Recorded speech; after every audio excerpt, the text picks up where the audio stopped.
Bom dia, boa tarde, boa noite aí para quem está nos acompanhando no grupo de leitura do Capital, né? Hoje é o nosso 53º encontro, lendo o livro 3 do Capital de Marx.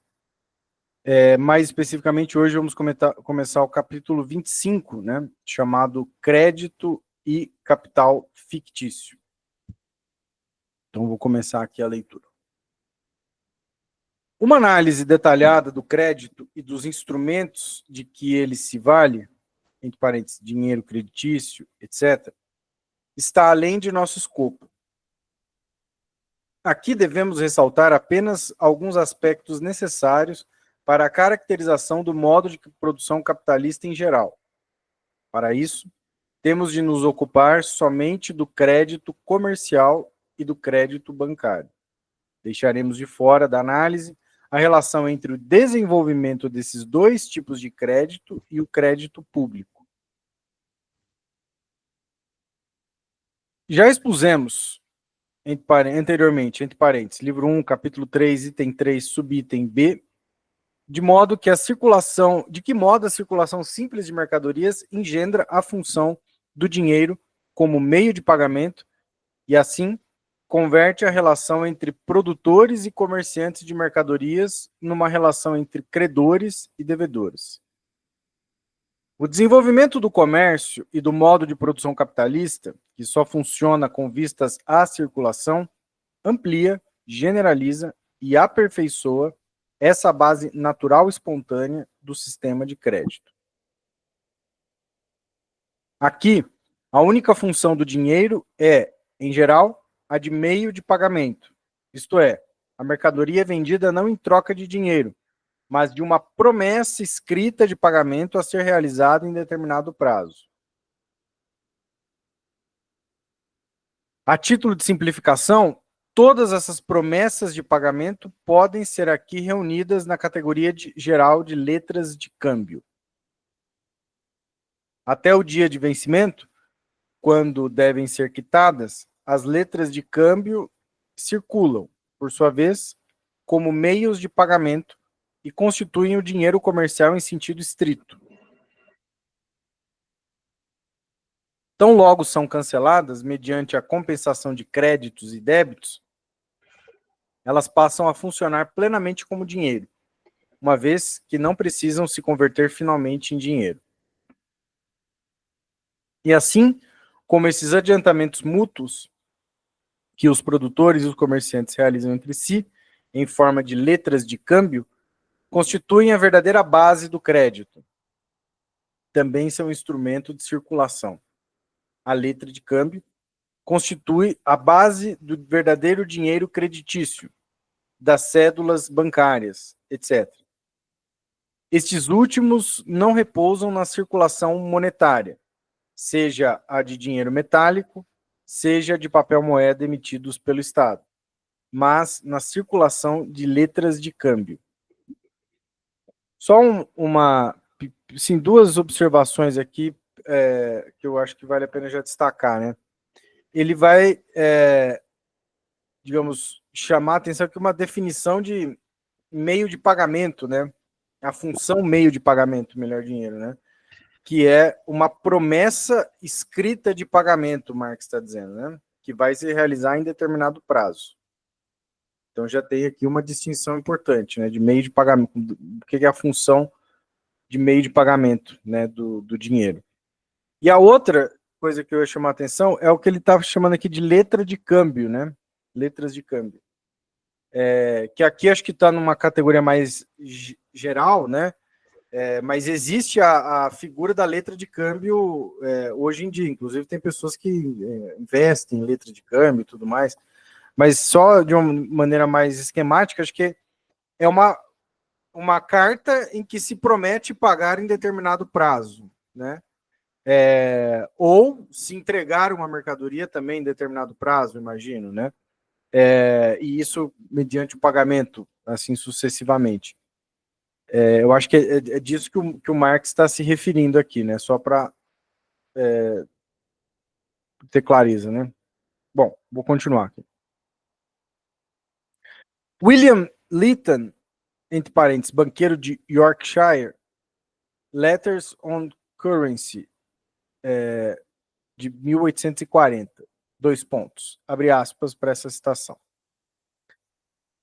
Segundo meus cálculos aqui do Sr. William Lytton, o montante das letras de câmbio que circularam em 1839 foi de 528.493.842 unidades monetárias, entre parênteses, calculando as estrangeiras em aproximadamente 1/5 do total. E o montante das letras de câmbio que circularam simultaneamente no mesmo ano foi de 132.123.460 unidades monetárias. Está na página 56. Então, continuando. As letras de câmbio são uma parte da circulação cujo montante é superior ao de todas as outras partes somadas. Mais à frente, na página 13, mais à frente, na página 8.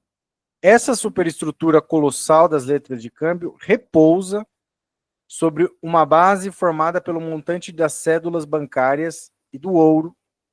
Quando essa base se estreita demasiadamente no curso dos acontecimentos, sua solidez e mesmo sua existência ficam em perigo. Na página 8. E aí, mais à frente, na página 11, outro trecho de citação, se calculamos a circulação inteira, aí o Engels acrescenta, ele se refere às cédulas bancárias, e o montante das obrigações de todos os bancos, para as quais se pode exigir pagamento imediato, chegamos a uma soma de 153 milhões de unidades monetárias, que, por lei, podem ser convertidas em ouro, ao passo que a quantidade de dinheiro para cumprir essa demanda é de 14 milhões de unidades monetárias em ouro. Aí, mais à frente ainda, páginas 43 e 44, continua a citação. As letras de câmbio não são submetidas a nenhum controle, exceto diminuindo-se a abundância de dinheiro e taxas de juros ou de desconto muito baixas, que criam uma parte dessas letras de câmbio e estimulam sua grande e perigosa expansão. É impossível dizer qual parte delas provém de transações efetivas, por exemplo, de compras e vendas efetivas, e qual parte é artificialmente criada, fictício, e consiste apenas em letras sem lastro, isto é, letras que se descontam para cobrir outra letra antes de seu vencimento, e assim criar capital fictício por meio da emissão de simples meios de circulação. Em tempos de dinheiro abundante e barato, sabemos que essas operações ocorrem num grau enorme. Fecha aspas.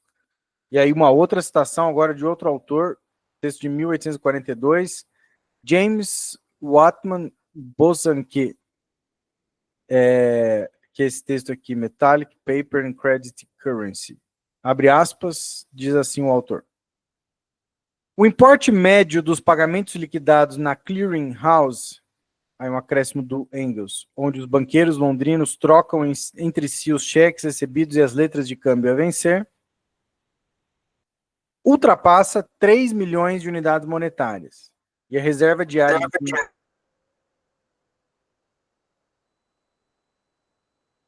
não, eu acho que o Caio que entrou e saiu, não sei se ele quer falar alguma coisa, mas não, continua. Então, o importe médio, né, ultrapassa 3 milhões de libras e a reserva diária em dinheiro necessário para realizar as operações é um pouco maior que 200 mil unidades monetárias. Está na página 86, aí vem um acréscimo do Engels aqui. Em 1889, o total movimentado na Clearing House chegou a 7.618,3 milhões de unidades monetárias, ou, calculando em 300 dias úteis, uma média de 25 milhões e meio de unidades monetárias diárias. Voltando para a citação, na página 92, né? As letras de câmbio são indiscutivelmente meios de circulação, entre parênteses, currency, independentes do dinheiro, na medida em que transferem propriedade de uma mão a outra por meio do endosso. Fecha aspas, depois continua mais à frente, página 93. Pode-se supor que, em média, cada letra de câmbio circulante leva 2 endossos e que, portanto, cada uma delas liquida 2 pagamentos antes de seu vencimento. Com base nisso, pareceria que o puro e simples endosso de letras de câmbio teria bastado para efetuar uma transferência de propriedade no valor de 2 vezes 528 milhões de unidades monetárias. Ou seja, 1 bilhão e 56 milhões mais de 3 milhões de unidades monetárias por dia. É evidente, pois, que letras de câmbio e depósitos bancários, mediante a transferência de propriedade de mão em mão e sem recorrer para nada ao dinheiro, realizam funções de dinheiro num volume diário de, no mínimo, 18 milhões de unidades monetárias. Fecha aspas, está na página 93 aqui desse autor que o Marx está citando. O Marx diz assim: Tuck diz o seguinte, referindo-se ao crédito em geral. 2 pontos, uma citação do Thomas Tuck, texto de 1844, aqui na página 87. Abre aspas. O crédito, em sua acepção mais simples, é a confiança bem ou mal fundada que move alguém a ceder a outrem certa soma de capital, seja em dinheiro, seja em mercadorias estimadas em determinado valor em dinheiro, soma que pode ser paga ao final de um prazo estipulado. Quando esse capital se empresta em dinheiro, isto é, em cédulas bancárias, num crédito em dinheiro vivo ou numa ordem de pagamento sobre um correspondável, calcula-se para o uso do capital um acréscimo de determinada porcentagem sobre a soma que tem de ser devolvida.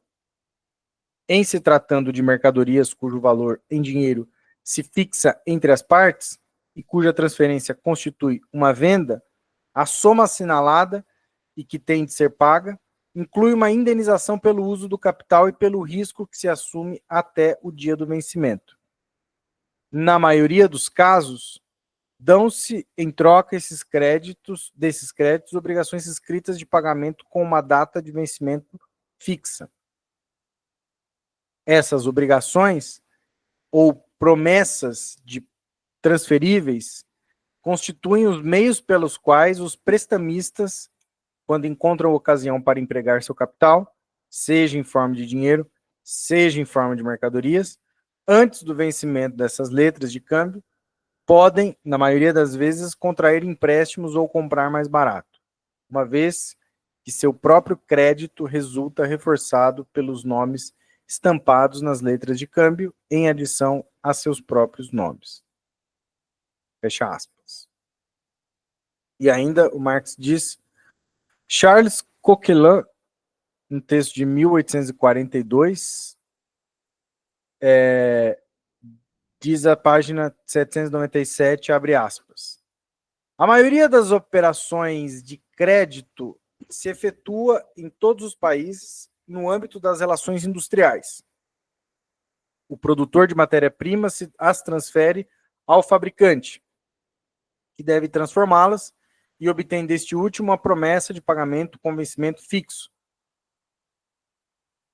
O fabricante, depois de realizar a parte do trabalho que lhe corresponde, adianta, por sua vez, em condições análogas, seu produto a outro fabricante, que deve seguir transformando-o. E assim o crédito se estende de um a outro até chegar ao consumidor. O atacadista adianta mercadorias ao varejista, depois de tê-las obtido do fabricante ou do comissionista. Cada um toma emprestado com uma mão e empresta com a outra. Às vezes dinheiro, mas com muita frequência, produtos. Assim, se realiza nas operações industriais um contínuo intercâmbio de adiantamentos que combinam e entrecruzam em todas as direções. Na multiplicação e no crescimento desses adiantamentos mútuos consiste precisamente o desenvolvimento do crédito. E aqui se encontra a verdadeira sede de seu poder. Fecha aspas. Volta para o Marx aqui agora. O outro aspecto do sistema de crédito se relaciona com o desenvolvimento do comércio de dinheiro, que na produção capitalista acompanha naturalmente o desenvolvimento do comércio de mercadorias. Na sessão anterior, entre parênteses, capítulo 19, vimos como vão se concentrando nas mãos dos banqueiros os depósitos dos fundos de reserva dos homens de negócio e as operações técnicas de cobrança e desembolsos de dinheiro, de pagamentos internacionais e, assim, do comércio de barras de ouro e prata. Conjuntamente com esse comércio de dinheiro, desenvolve-se o outro lado do sistema de crédito. 2 pontos. A administração do capital portador de juros ou do capital monetário como função especial dos negociantes de dinheiro. Emprestar e tomar dinheiro emprestado converte-se num negócio específico desses negociantes, que atuam como intermediários entre o verdadeiro prestamista e o prestatário de capital monetário. Desse ponto de vista, o negócio bancário consiste, em termos gerais, em concentrar nas próprias mãos, em grandes massas, o capital monetário emprestável, de modo que, em vez do prestamista individual, é o banqueiro que aparece como representante de todos os prestamistas de dinheiro diante do capitalista industrial e comercial. Eles se convertem nos administradores gerais do capital monetário. Por outro lado, concentram os prestatários diante de todos os prestamistas, uma vez que tomam dinheiro emprestado para todo o mundo do comércio. Um banco representa, de um lado, a centralização do capital monetário, isto é, dos prestamistas. De outro, a centralização dos prestatários. Seu lucro consiste, em geral, em pegar emprestado a juros menores do que aqueles pelos quais ele empresta. O capital emprestável à disposição dos bancos flui para eles de diferentes modos. Em primeiro lugar, concentra-se em suas mãos, por serem os bancos os caixas dos capitalistas industriais. O capital monetário que todo produtor e todo comerciante detém como fundo de reserva, o que flui para eles como pagamento. Desse modo, o fundo de reserva do mundo comercial, concentrado como um fundo comum, limita-se ao mínimo necessário, e uma parte do capital monetário, que de outro modo ficaria inativa como reserva, fundo de reserva, é emprestada, funciona como capital portador de juros. Em segundo lugar, seu capital emprestável forma-se com base nos depósitos dos capitalistas monetários, que deixam ao encargo dos bancos ceder empréstimos com o dinheiro depositado.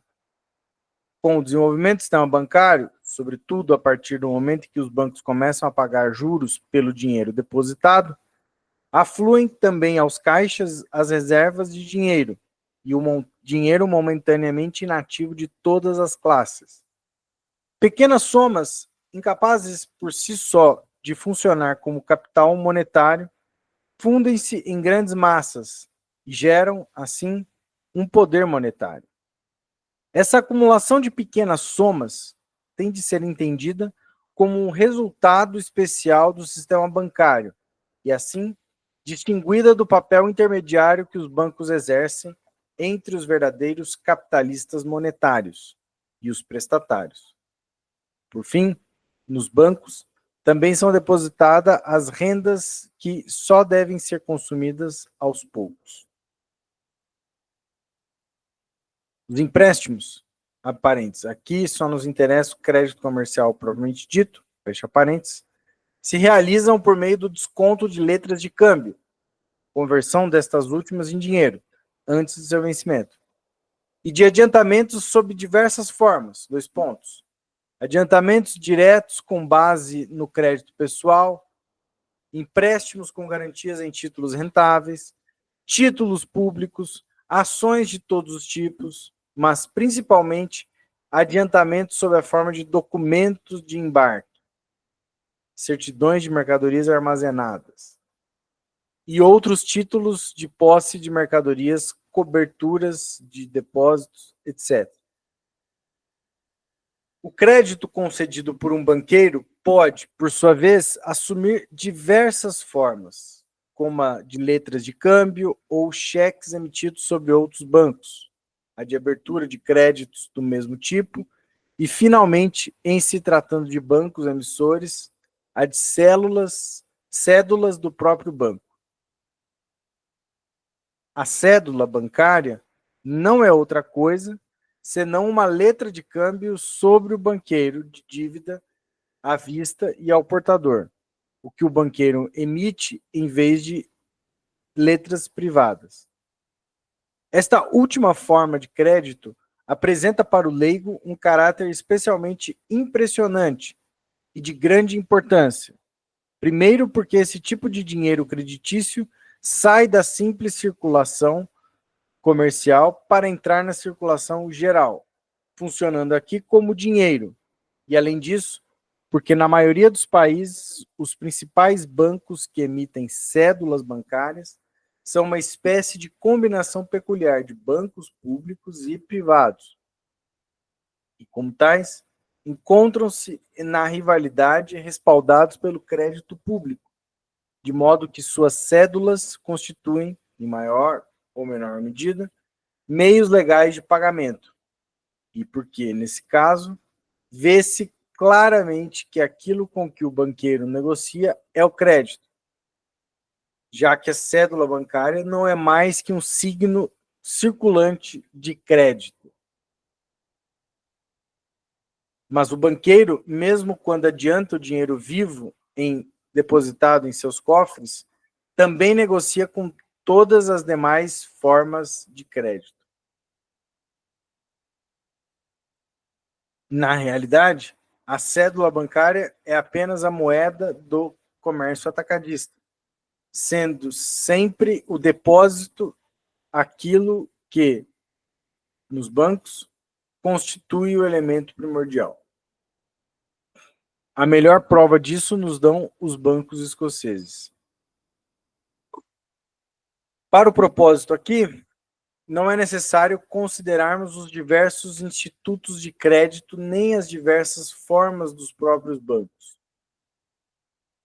Aí uma citação do Thomas Tuck, que já foi citado anteriormente, abre aspas. O negócio dos banqueiros pode ser dividido em dois ramos. Um ramo do negócio dos banqueiros consiste em coletar capital daqueles que não têm onde aplicá-lo diretamente, a fim de distribuí-lo ou transferi-lo àqueles que têm onde aplicá-lo. O outro consiste em receber depósitos da renda de clientes e reembolsá-los gradualmente. À medida que eles necessitam desses recursos para gastá-lo em objetos de consumo, o primeiro é uma circulação do capital. O segundo, meio de circulação de dinheiro. Currency, entre parênteses. Mais à frente, uma função relaciona-se à concentração do capital de um lado e à sua distribuição de outro. Outra função relaciona-se à administração da circulação para os propósitos locais do distrito. Fecha aspas, citação que está na página 36 e 37 aqui do texto, do Thomas Tuck.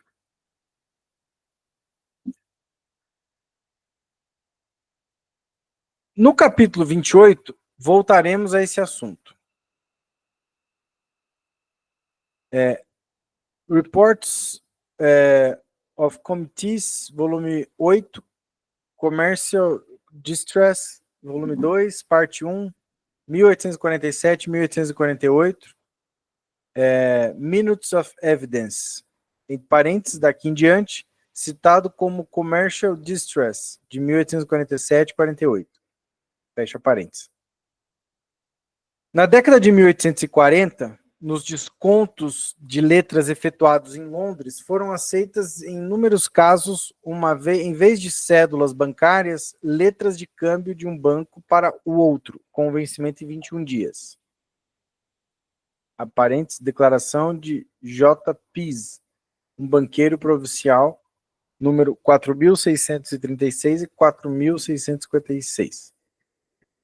Fecha parênteses. De acordo com o mesmo relatório, os banqueiros, quando escasseava o dinheiro, costumavam pagar regularmente os clientes com letras desse tipo. Se quem as recebia desejava cédulas bancárias, ele tinha de voltar a descontar essas letras. Para os bancos, isso representava um prestígio de criação de dinheiro. Os senhores Jones, Lloyd e Company pagavam desse modo, entre aspas, desde tempos imemoriais, sempre que escasseava o dinheiro e a taxa de juros passava de 5%. O cliente sentia-se contente em receber essas cédulas bancárias, pois as letras de câmbio de Jones e Lloyd Company eram muito mais facilmente descontáveis que as suas próprias, às vezes essas letras circulavam por 20 até 30 mãos. Todas essas formas servem para tornar transferível a promessa de pagamento.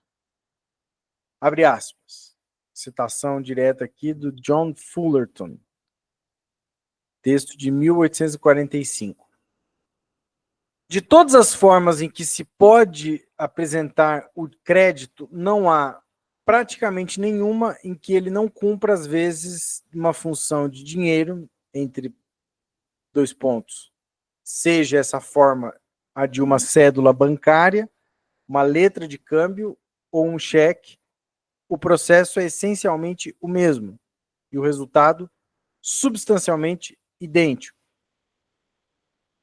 Página 51, que está essa citação aqui. 38, perdão.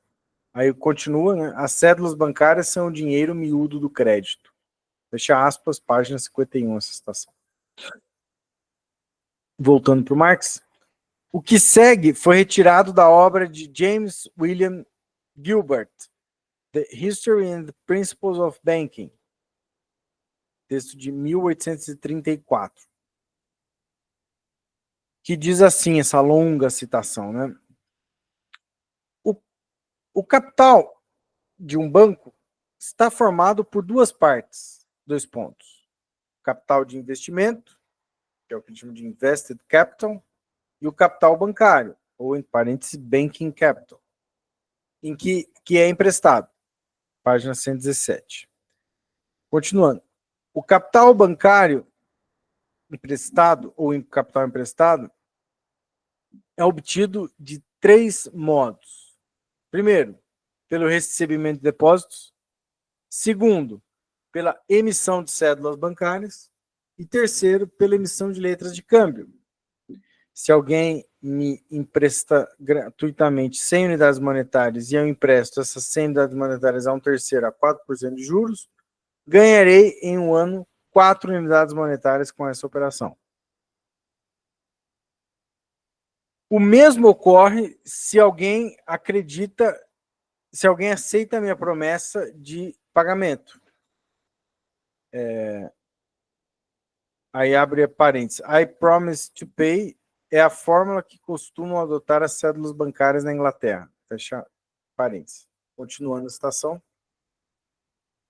Para devolver-me dinheiro ao final do ano, pagando-me por ele 4% com essa operação, ganho 4 unidades monetárias, tanto quanto ganharia se emprestasse 100 unidades monetárias. Por fim, se alguém numa cidade de província traz-me 100 unidades monetárias com a condição de que, passados 21 dias, terei de pagar essa soma a uma terceira pessoa em Londres, então independentemente dos juros, que nesse ínterim eu possa obter esse dinheiro, ele será meu lucro. Eis aqui um resumo real das operações realizadas pelos bancos e dos meios empregados para criar um capital bancário por meio de depósitos, cédulas bancárias e letras de câmbio. Página 117. Continuando. Abre aspas. Os lucros de um banqueiro relacionam-se geralmente com o montante de seu capital emprestado ou do capital bancário. Para calcular o lucro real de um banco, é preciso descontar do lucro bruto os juros sobre o capital de investimento. O resto é lucro bancário. Página 118. Mais à frente. Os adiantamentos de um banqueiro a seus clientes são realizados com o dinheiro dos outros. Na página 146 do texto. Os banqueiros que não emitem cédulas bancárias são justamente aqueles que criam um capital bancário mediante o desconto de letras. Eles aumentam seus depósitos por meio de suas operações de desconto. Os bancos de Londres só descontam para aquelas casas que possuem em conta corrente no próprio banco. Uma delas descontou letras em seu banco e pagou juros sobre o montante total dessas letras. Tem de deixar nas mãos do banco, ao menos amanhã, parte desse montante, sem receber juros por isso. Por esse método, o banqueiro obtém sobre o dinheiro adiantado juros superiores à taxa de juros corrente e, além disso, cria um capital bancário mediante o saldo que resta em seu poder. Fecha aspas, página 120. Bom, temos ainda bastante texto, né? Eu não sei se os colegas querem fazer algum comentário, alguma questão pontual neste momento. Se não, continuamos aqui a leitura. Então, Marx, economia dos fundos de reserva, depósitos, cheques, 2 pontos, e ele está continuando a citação ainda desse texto aqui do Gilbert. Abre aspas. Por meio da transferência dos saldos, os bancos de depósito organizam o uso do meio circulante e realizam operações de grande importe com uma pequena soma de dinheiro real. O dinheiro, assim liberado, é empregado pelo banqueiro em adiantamentos a seus clientes por meio de descontos de letras, etc. Desse modo, a transferência dos saldos aumenta a eficácia do sistema de depósitos. É indiferente se os dois clientes que negociam entre si possuem contas no mesmo banco ou em bancos distintos, pois os banqueiros trocam cheques na clearing house. Assim, por meio da transferência, o sistema de depósitos poderia se desenvolver até o ponto de eliminar totalmente o uso do dinheiro metálico. Se todos tivessem conta corrente num banco e fizessem todos os pagamentos por meio de cheques, esses cheques se tornariam um único meio circulante. No entanto, é preciso supor que os banqueiros tenham o dinheiro em seu poder, pois, de outro modo, os cheques não teriam nenhum valor. Fecha aspas, está na página 124 do texto lá do Gilbert. E aí volta para o Marx. A centralização das transações locais nas mãos dos bancos é realizada. 2 pontos. Primeiro, por meio de sucursais bancárias. Os bancos provinciais possuem sucursais nas menores cidades de seu distrito, e os bancos de Londres as têm nas diferentes regiões da cidade. 2. Por meio de agências. E o Marx vai citar aqui o mesmo texto que a gente estava falando do Gilbert, abre aspas.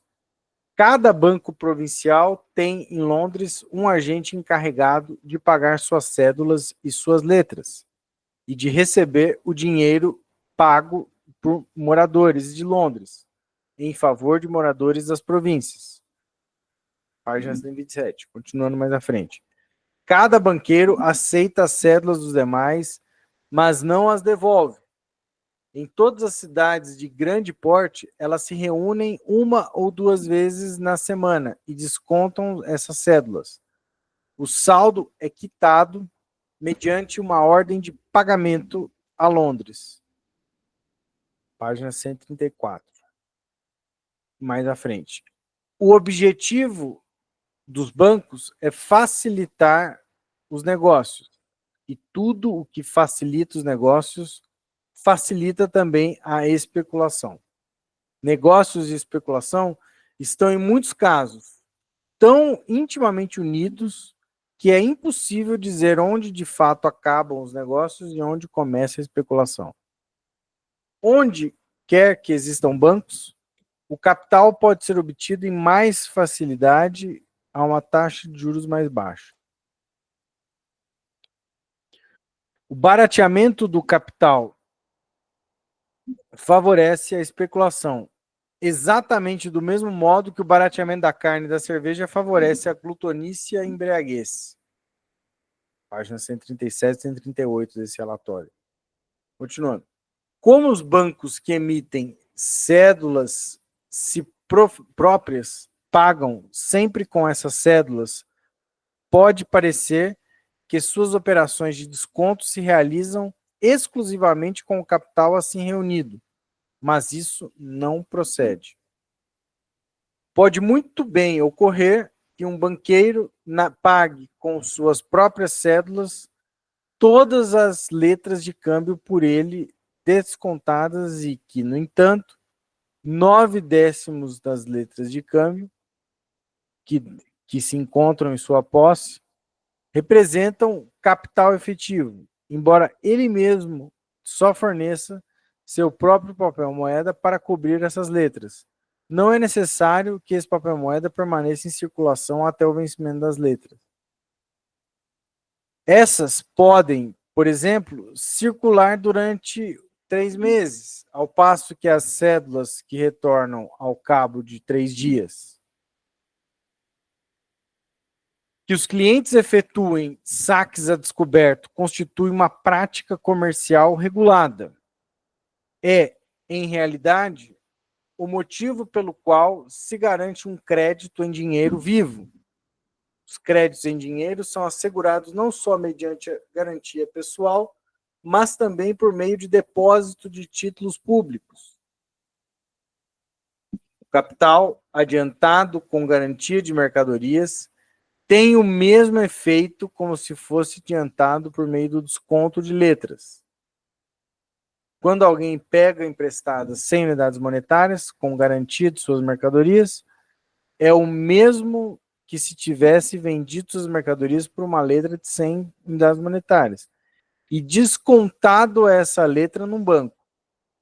Mas o adiantamento lhe permite reter suas capacidades, aguardando uma conjuntura melhor do mercado e, com isso, evitando sacrifício que, de outro modo, seria necessário para obter o dinheiro para propósitos urgentes. Ainda falta bastante tempo, bastante coisa aqui.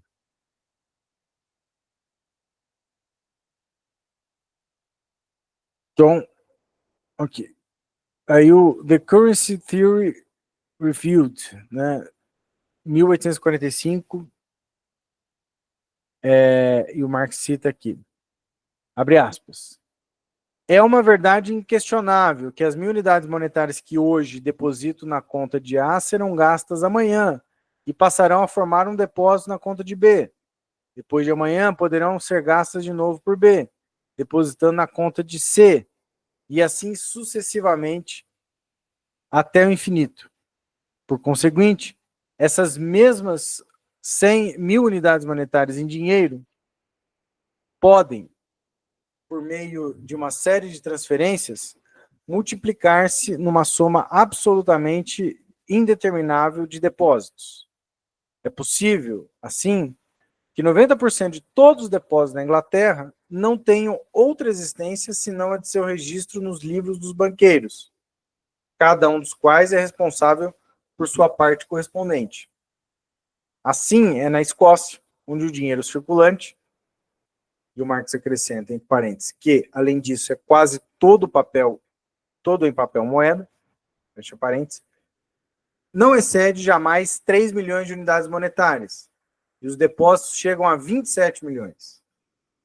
Enquanto não ocorre uma retirada geral e repentina dos depósitos, uma corrida aos bancos, entre parênteses, as mesmas 1.000 unidades monetárias, em seu retorno, podem compensar com a mesma facilidade uma soma igualmente indeterminável, do mesmo modo que essas 1.000 unidades monetárias com que hoje saldo minha dívida com um negociante, podem amanhã saldar a dívida dele com outro comerciante, depois de amanhã a dívida deste último com o banco, e assim sucessivamente até o infinito. Também essas 1.000 unidades monetárias podem passar de mão em mão e de banco em banco, compensando qualquer soma inimaginável de depósitos. Aí tem aqui um longo acréscimo do Engels, né? Que começa aqui. Como vimos, em 1834, Gilbert já sabia que, abre aspas, tudo que facilita os negócios também facilita a especulação. Negócio e especulação estão, em muitos casos, unidos, tão intimamente unidos, que é impossível dizer onde exatamente acabam os negócios e onde começa a especulação. Fecha aspas, volta para o Marx. Quanto maior a facilidade com que se possam obter adiantamentos sobre as mercadorias ainda não vendidas, mais esses adiantamentos serão realizados e maior será a tentação de fabricar mercadorias ou de entulhar mercados distantes com mercadorias já fabricadas, apenas visando obter esse tipo de adiantamento em dinheiro. Um exemplo patente de como todo mundo dos negócios de um país pode ser engolfado por tal especulação e os resultados a que isso conduz é fornecido pela história do comércio inglês durante o período de 1845 a 1847. Aqui vemos do que o crédito é capaz. Para os exemplos a seguir, bastam algumas breves observações. No final de 1842, a pressão que desde 1837 se exercera quase ininterruptamente sobre a indústria inglesa começou a perder força. Nos 2 anos seguintes, a demanda de produtos industriais ingleses por parte de outros países acentuou-se ainda mais. Os anos 1845 e 1846 marcaram o apogeu da prosperidade. Em 1843, a Guerra do Ópio abriu ao comércio inglês o mercado da China. O novo mercado oferecia uma oportunidade para expansão que já se encontrava em pleno auge, sobretudo na indústria algodoeira. Como poderíamos chegar a produzir em excesso? Temos 300 milhões de homens para vestir, disse, à época, um fabricante de Manchester, ao autor dessas linhas. Mas todos os edifícios fabris recém-construídos, todas as máquinas a vapor e de fiar, todos os teares eram insuficientes para absorver a massa de mais valor que afluía do Lancashire. Com a mesma paixão com que se ampliava a produção, investia-se na construção de ferrovias. A sofreguidão especulativa dos fabricantes e dos comerciantes pareceu encontrar satisfação nesse terreno pela primeira vez, e isso já no verão de 1844. Subscrevia-se o máximo possível de ações, isto é, até onde havia dinheiro para cobrir os pagamentos iniciais. Quanto ao resto, o tempo diria. Quando venceram os demais pagamentos, segundo a questão 1059 do Commercial Distress de 1848 e 1857, o capital investido em ferrovias nos anos de 1846 e 47 era de 75 milhões de unidades monetárias. foi preciso recorrer ao crédito e, na maioria dos casos, os verdadeiros negócios da empresa também tiveram de sangrar. Na maioria dos casos, esses verdadeiros negócios já se encontravam sobrecarregados.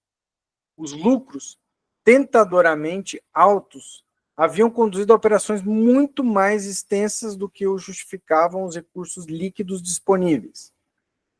Para isso existiu o crédito, fácil de obter, e, além de tudo, barato. O desconto bancário era abaixo, em 1844, 1,75% a 2,75%. Em 1845, até outubro, menos de 3%, subindo por um breve período a 5%, fevereiro de 1846, em parênteses, e voltando a baixar em dezembro de 1846 a 3,25%. Em seus porões, o banco tinha uma reserva de ouro num volume inédito. Todas as cotações domésticas na bolsa estavam mais seguras do que nunca. Qual razão haveria, portanto, para desrespeitar tão bela oportunidade? Por que não ir com toda a sede ao pote? Por que não lançar nos mercados estrangeiros famintos de produtos ingleses todas as mercadorias que se poderiam fabricar? E por que o fabricante deixaria de embolsar o dobro do lucro obtido com a venda, por um lado, de fios e tecidos no Extremo Oriente e, por outro, das mercadorias que os navios transportavam ao retornar à Inglaterra? Assim, surgiu o sistema das consignações massivas à Índia e à China, em troca de adiantamentos, o que, como se verá exposto em detalhe nas notas seguintes, não tardou em transformar-se no sistema de consignações, voltado simplesmente à obtenção de adiantamentos e que só podia conduzir a um abarrotamento em massa dos mercados e ao crash. O crash, sobretudo, ocorreu em consequência da colheita ruim de 1846. A Inglaterra, e sobretudo a Irlanda, precisaram importar enormes quantidades de víveres, especialmente batata, cereais e batatas. Mas os países fornecedores dessas mercadorias só podiam ser pagos numa proporção diminuta em produtos industriais. Fazia-se necessário o pagamento com metais preciosos. Assim, pelo menos 9 milhões de unidades monetárias em ouro saíram do país. Desse ouro, 7 milhões e meio provinham do tesouro do Banco da Inglaterra. Desse ouro, com o que se desferiu um duro golpe em sua liberdade de movimento no mercado monetário. Os demais bancos, cujas reservas se acham entesouradas no Banco da Inglaterra e, na realidade, coincidiam com as reservas desse banco, tiveram de restringir também suas concessões de crédito. O fluxo dos pagamentos, que até então seguia com rapidez e com dificuldades, começou a paralisar-se, primeiro aqui e ali, e logo de modo geral. O desconto bancário, que em janeiro de 1847 era ainda de 3 a 3,5%, subiu para 7% em abril, quando estourou a primeira onda de pânico, 2 pontos. O verão acarretou um pequeno alívio momentâneo, 6,5% a 6%. Mas, com o fracasso da nova colheita, desencadeou-se novamente o pânico, agora potencializado. O desconto oficial mínimo do banco subiu em outubro para 7%, em novembro para 10%, o que significou que a imensa maioria das letras só podia ser descontada em troca de colossais juros usurários, ou não podia mais ser descontada de modo nenhum. A paralisação geral dos pagamentos provocou a falência de uma série de empresas importantes, além de muitas outras médias e pequenas. O próprio Banco da Inglaterra passou a correr risco de falência em consequência das restrições que lhe haviam sido impostas pela astuciosa Lei Bancária de 1844, até que, em 25 de outubro, correspondendo ao clamor público, o governo suspendeu essa lei, removendo também, assim, os absurdos entraves legais que estorvavam os bancos. Agora eles podiam pôr livremente em circulação sua reserva de cédulas bancárias e, com o crédito dessas cédulas bancárias, era, na realidade, pelo crédito da nação e, por conseguinte, permanecera protegido de qualquer abalo, a demanda de dinheiro se viu imediatamente aliviada. É claro que ainda foi à falência uma grande quantidade de empresas grandes e pequenas, cuja situação era desesperadora, mas o ápice da crise estava superado. E em dezembro, o desconto bancário voltou a cair para 5%. O ano de 1848 já anunciava a reanimação dos negócios, que em 1849 haveria de embotar os movimentos revolucionários do continente e que na década de 1850 ocasionaria, num primeiro momento, uma prosperidade industrial sem precedente. Mas, em seguida, o crash de 1857. Fecha aqui os acréscimos do Engels, né, que tinha aberto lá em cima. E agora vem algumas informações mais empíricas ali, né? Como chegamos aqui no nosso tempo, eu acho que parar aqui nesse número, né? Nesse início das informações empíricas que o Marx vai colocar, e abrir aí se os camaradas têm algum comentário, alguma ponderação, reflexão sobre o capítulo até o momento. Só faço um pequeno primeiro comentário, né? Porque o capítulo chama Crédito Capital Fictício, né? E não sei se vocês repararam, mas apareceu fictício apenas em um momento aqui, né? Deixa eu até ver se eu encontro aqui um momento que aparece fictício, que ele estava citando um outro autor, né? Onde é que tá? Não me lembro aqui, mas ele mostrou isso aparecendo em um autor, né? Que ele estava citando. Não apareceu ainda aqui a palavra fictício, né? Apareceu apenas o Marx fazendo uma descrição de vários autores contemporâneos seus, né? Ou contemporâneos até mais antigos, um pouco mais antigos, sobre o funcionamento do sistema de crédito, né? Mas ainda não apareceu exatamente o que ele está chamando de capital fictício. Mas é isso, está aberto aí a palavra. Ô Léo, acho que tá num desses, fala de letras de câmbio, um dos primeiros ali que fala.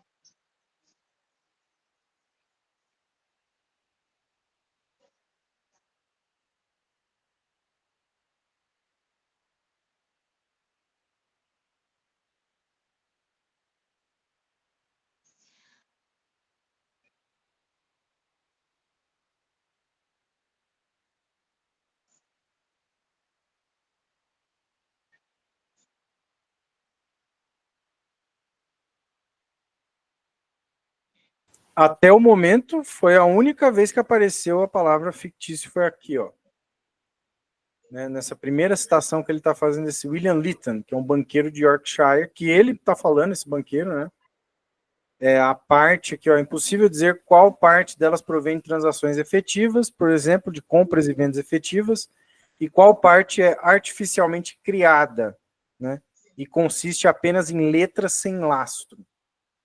Ele está falando aqui dessa criação de meios de pagamento por meio das letras de câmbio, né? Algumas delas têm lastro, seja mercadorias a serem vendidas, né? Mas uma parte delas, esse autor dizendo aqui que ela é artificialmente criada, né? Ou ficticiamente criada. Né?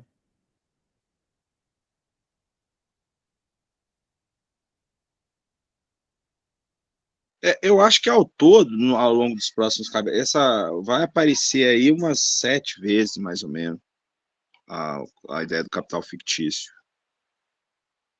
Né, ele vai falar de algumas formas, são puramente fictícias, né, como a dívida e tudo mais, mas está um pouco mais para frente mesmo. As ações, tudo. Mas aí eu acho que dá para a gente tirar uma ideia que esse monte de letras de câmbio que circula sem lastro, seja em mercadoria, seja em em ouro, em qualquer outra coisa, são puramente fictícias, né? Dívidas virando mais dívidas que vão se reproduzindo, né? E aí parece que essa parte que se reproduz sem base nenhuma seria basicamente vamos dizer, uma primeira aparição do capital fictício, né?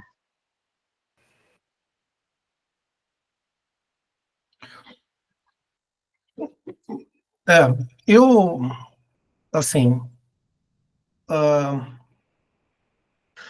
acho que tem um papel aqui da questão histórica, né?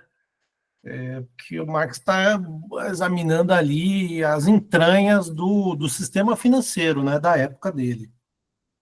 E muita coisa que hoje não faz exatamente muito mais sentido. A realidade mudou, né?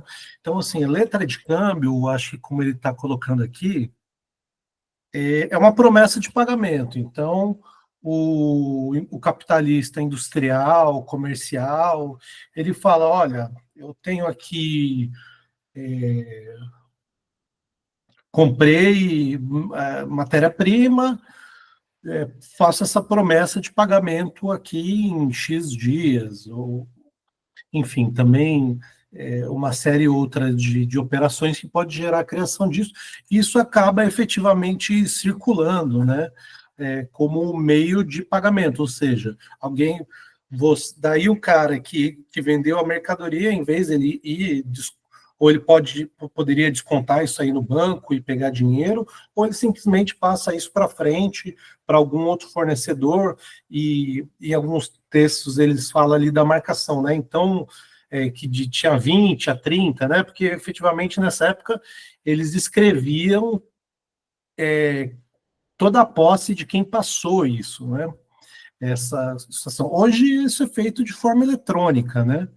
Ou isso é feito entre balanços de empresas, então o, o supermercado comprou a carne do açougue e ele vai pagar em X dias, ele fala, olha, eu registro aqui no meu sistema contábil, e ele pode até em algum momento levar isso para o banco ou não, né? Então, essa dinâmica muito da letra de câmbio e da cédula bancária são coisas que hoje já não fazem tanto sentido, né?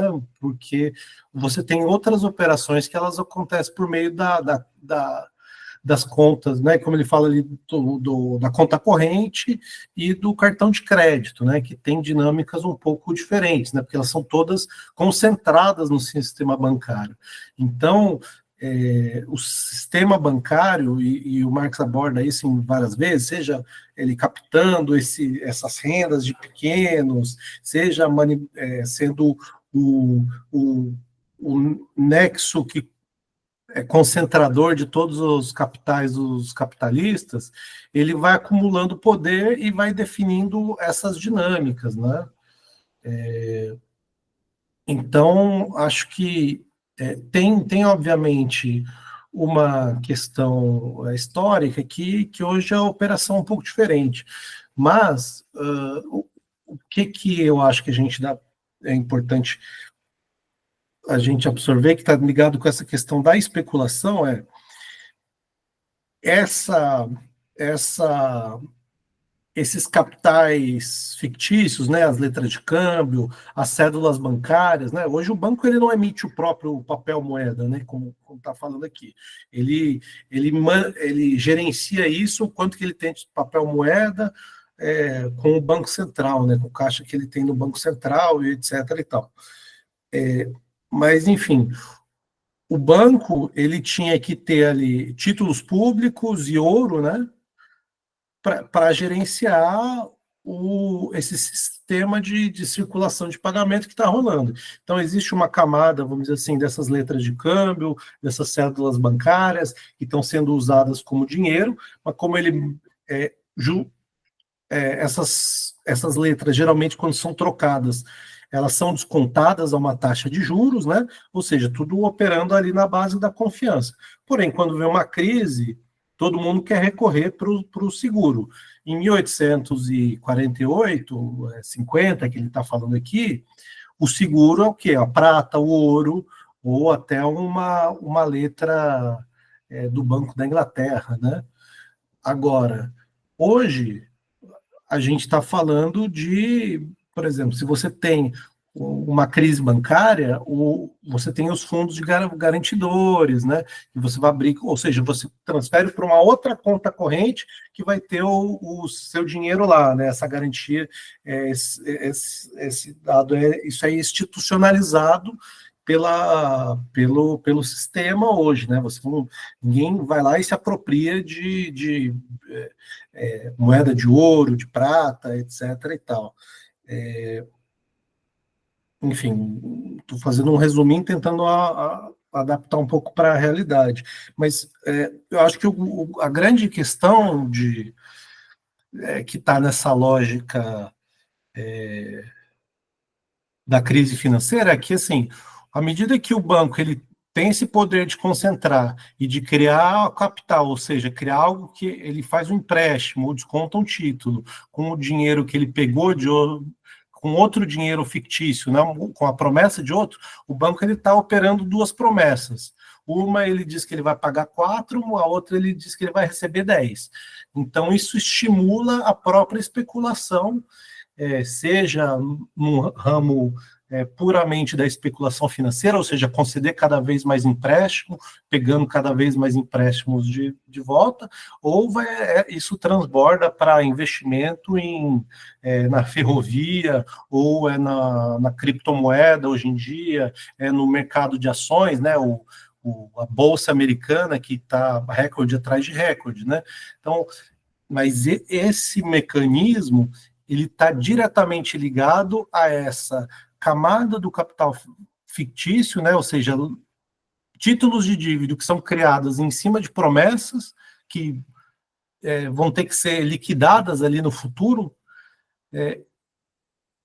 que geram essa dinâmica, né? E é engraçado, porque essa liquidação aí no futuro, se o sistema está estável, você usa a própria promessa, mais uma letra de câmbio. Você liquida a letra de câmbio com outra letra de câmbio, a dívida com outra dívida, né? Porque a taxa de juros está caindo, ou a confiança está alta, ou etc. e tal.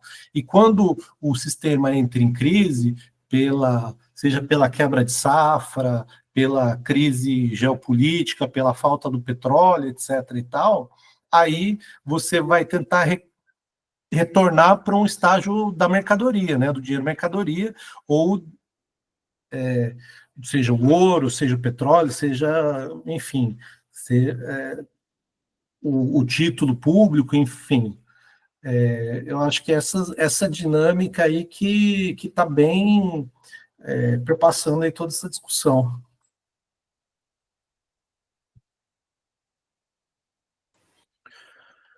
Acho que sim, mas só uma dúvida aqui que eu fiquei pensando. Tem uma operação, né, que chama o forfeiting, né, forfait, né, que é um risco sacado, né, uma operação de risco sacado. A empresa recebe a prazo e paga a prazo também, né? Como funciona o mercado do supermercado, varejista, né?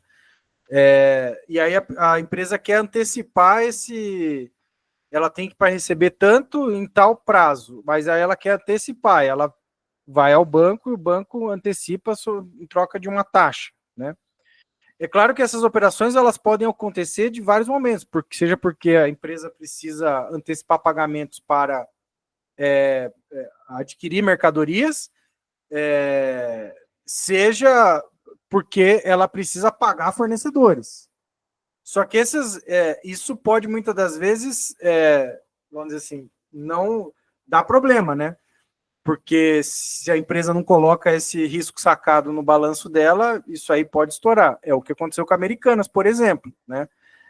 Uma série dessas operações eram feitas. Isso seria uma atuação do capital fictício? Seria o capital fictício, essa operação de risco sacado? Né? Não sei, eu fiquei pensando nisso. É claro que ele não colocou o conceito ainda aqui, mas acho que ele está mostrando de uma maneira bem, bem evidente como, embora seja desatualizado, eu concordo com o Caio no sentido de que não é mais o dinheiro metálico ali que está efetivamente nas trocas, Mas a lógica toda é o quê? É o entranhamento e o entrelaçamento de uma série de agentes que vão, muitas vezes, trocar coisas que ainda nem existem.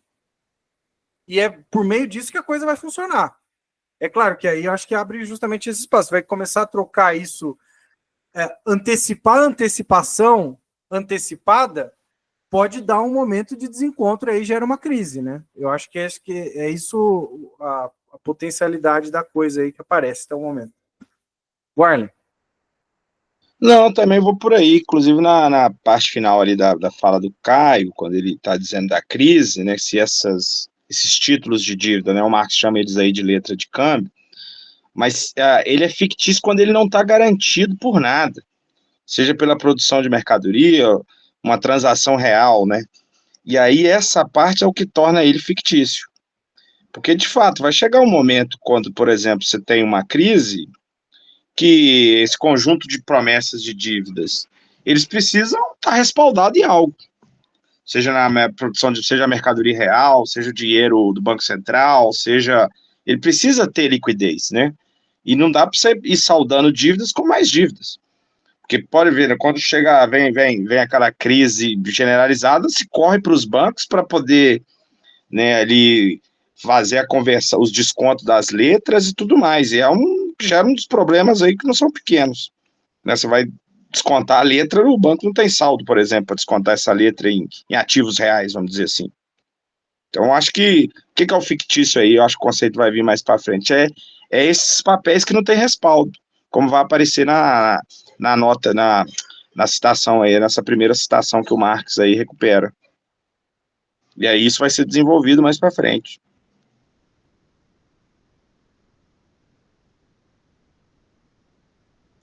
Eu tenho uma dúvida, que é o seguinte, para mim o dinheiro fictício é dedelinha, né? É dedelinha. Se você passar pela mercadoria, não é capital fictício, né? Então você pode ter um papel, por exemplo, que é uma promessa de produção de soja, né? Então você vai a um banco e fala assim, olha, eu vou te pagar quando eu tiver a soja, né? E alguém pode achar que o preço da soja vai aumentar, então ele pode comprar aquele papel, né? Mas os dois papéis, as duas operações, elas estão fincadas na mercadoria. Então a minha dúvida aí é que no meio, no começo dessa operação, tinha uma promessa, tinha uma garantia, que era a safra, né, a um determinado preço, que é, vamos supor, a Bolsa de Chicago. E aí essa promessa de pagamento pode passar de mão em mão, falar assim, olha, isso foi fixado a uma taxa, sei lá, aí um outro cara, mas todas essas transações estão lastreadas na mesma safra, na mesma safra de soja, seja ela de algodão, de soja, o que for. Então aí eu fiquei com uma dúvida, falei assim, porque o Valei falou, olha, isso, algo que é fictício não tem lastro. Mas essas promessas de pagamento futura, elas estão sempre baseadas em mercadorias. Mas só que ela é especulativa. Então eu fico numa dúvida, sintetizando, será que a gente não está confundindo um pouco esse negócio de dedelinha, quando na verdade é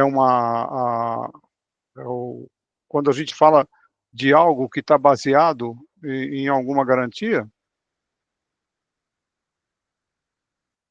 Acho que quem entende mais disso é o Caio, né, Caio? Acho que essa é uma boa pergunta. O Caio, fala aí pra gente. Vocês estão me forçando. É que assim, tem alguns tipos de instrumentos. Vamos lá. Para mim ainda não está muito claro como o Marx definiu aqui o capital fictício. Tá? Eu acho que a gente ainda tem que abordar um pouco isso. Uma coisa é o tipo de operação que que o...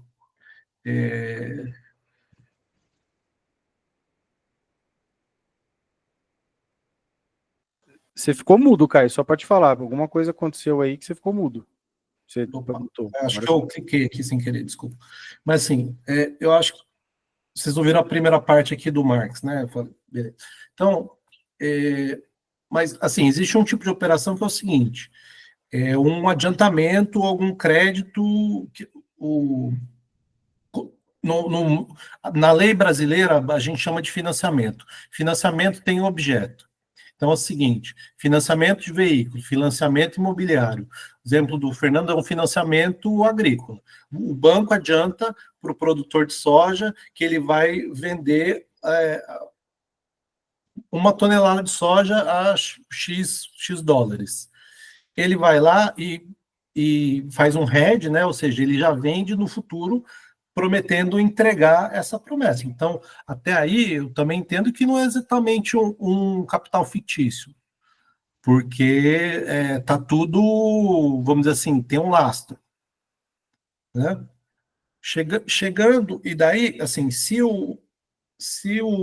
agora imagina o seguinte: eu, ou você, ou todo mundo, a gente pode hoje, na Bolsa de Chicago, comprar um título futuro falando assim, ó, eu quero comprar soja 60 dias. Então, daqui na soja 60 dias, eu falo assim, eu vou vender soja. Eu nem produzo soja, mas eu vou lá e faço uma aposta nisso, e daí eu faço uma outra venda, esperando que daqui uma semana o preço vai estar em 65. Eu posso fazer isso sem promessa de entregar e sem nenhum, basicamente, sem nenhum laço com dinheiro emprestado. Eu não preciso nem colocar, vamos dizer assim, se o preço for 100, eu coloco 10 porque eu pego emprestado e eu tenho esse prazo. Então aí já virou para mim um capital fictício. Não sei se eu fui meio rápido e comecei a me embaralhar, mas é mais ou menos isso. Então, eu vou lá, eu compro e vendo, esperando só um movimento do preço. Eu não tenho nenhuma promessa ou compromisso de entregar aquele produto. É por especulação, concorda? Mas porque, sei lá, 10% das pessoas que fazem isso trabalham com soja. O resto são especuladores financeiros. Então, vamos dizer assim, boa parte disso é capital fictício. A outra questão é, imagina que você está colocando dinheiro num fundo de investimento. Você vai lá e tem o fundo do capital, um hedge fund, né, que eles falam. Então, você vai lá no Itaú, ou no Credit Suisse, ou no Bank of America, sei lá, qualquer coisa, fala, ó, se você tiver $1 milhão, você pode investir nesse fundo aqui super exclusivo para a gente. Esse fundo, ele pega 100 milhões do seu dinheiro e ele vai pegar mais 500 milhões emprestado com o banco para fazer esse tipo de operação que eu descrevi aqui da soja. Ele vai fazer isso com a soja, ele vai fazer isso com o ouro, ele vai fazer isso com ações do Itaú, da Americanas, etc. e tal. Vai comprar e vender, vai usar dinheiro emprestado e vai outros derivativos e outros títulos mais malucos assim que eu não sei nem explicar às vezes como que funciona.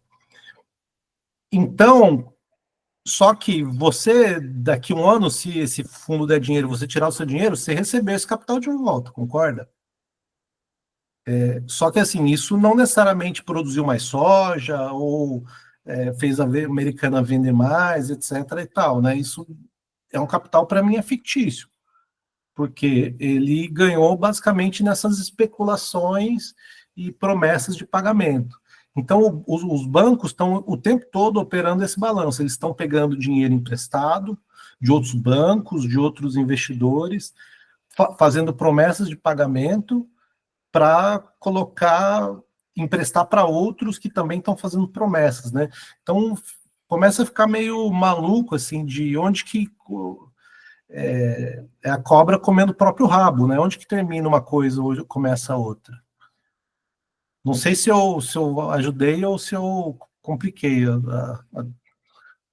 Então, da sua fala, eu entendi que em algum momento ela se torna um capital fictício, em algum momento. No seu início, ele está lastreado numa mercadoria. Agora, as transações seguintes sobre a mesma mercadoria, né, as N operações sucessivas sobre a mesma mercadoria que são consideradas o capital ou especulação, né, ou capital fictício. Foi isso que você quis dizer? É mais ou menos isso, mais ou menos isso. Vai lá, Orley. Não, meu entendimento é esse também. Por exemplo, se um capital lança lá ações para financiar a produção dele e oferece uma margem de lucro, que vai ser distribuída ali através de dividendos, isso não é fictício. Agora, por exemplo, se um capital faz o que o Eike Batista fez, na expectativa de encontrar um poço de petróleo que vai dar cento e tantos milhões de barris, capitaliza esses barris que nem existem, lança ações no mercado, isso é capital fictício. Título da dívida pública, ele é puramente fictício, é um dinheiro ali que emite um título que o governo vai arrecadar, vai gastar esse dinheiro de forma improdutiva, não é? Não pressupõe um lastro e um capital real. Aí esse capital é puramente fictício, né? Quando você, por exemplo, lança uma ação para financiar o valor corresponde ao valor contábil da empresa, isso não é fictício. Agora, o que vão fazer nos mercados secundários com essas ações e tudo mais, aí sim passa a ser fictício. Esse é o meu entendimento também. O capital fictício, ele duplica a realidade. Isso. Só um exemplo para contribuir aqui. Então, esse mesmo fundo que pegou 100 milhões lá dos investidores, pegou mais 500 milhões emprestado, vamos dizer assim, o Eike levantou 100 milhões para fazer a empresa dele lá numa oferta primária, né? Isso que eles chamam o IPO. É a primeira vez que ele lançou ações no mercado. Ele captou 100 milhões. O cara que deu 100 milhões para o Eike, pegou, daí o Eike foi lá e falou, pô, nossa, vamos fazer aqui o porto mais eficiente do mundo, ou X milhões de barris vão ser extraídos, bababá, bababá, o preço sobe para 200 milhões. Ele pega o investidor pega esses mesmos 100 milhões, essas ações que ele comprou por 100, vende por 200, com o dinheiro que foi emprestado, ou seja, e daí tem uma expectativa de ganho. E daí esse cara pega esses 200, vende por 300, realizou um lucro, certo? E daí, dali 2 anos, os 300 milhões que o terceiro comprou, vale 20, porque o Eike não está entregando o petróleo que ele prometeu. Foi criado um capital fictício. Na conta do fundo de investimento lá, foi gerado um lucro. Basicamente com uma expectativa de um futuro que não se realizou. Mas o cara que comprou e vendeu a ação, ele efetivamente efetuou. E tem cara que nem precisa comprar ação, ele faz uma aposta no que eles chamam você pode comprar opções, né? Então eu falo assim, eu tenho uma opção de compra, e daí eu posso comprar ou não comprar. Só que se o preço da ação sobe, a minha opção vale mais. Então eu compro a opção e vendo a opção, não investi na ação e já ganhei dinheiro. Mas aí, cara, começa assim, ter que entrar em cada um desses tipos de instrumento, explicar todas essas dinâmicas.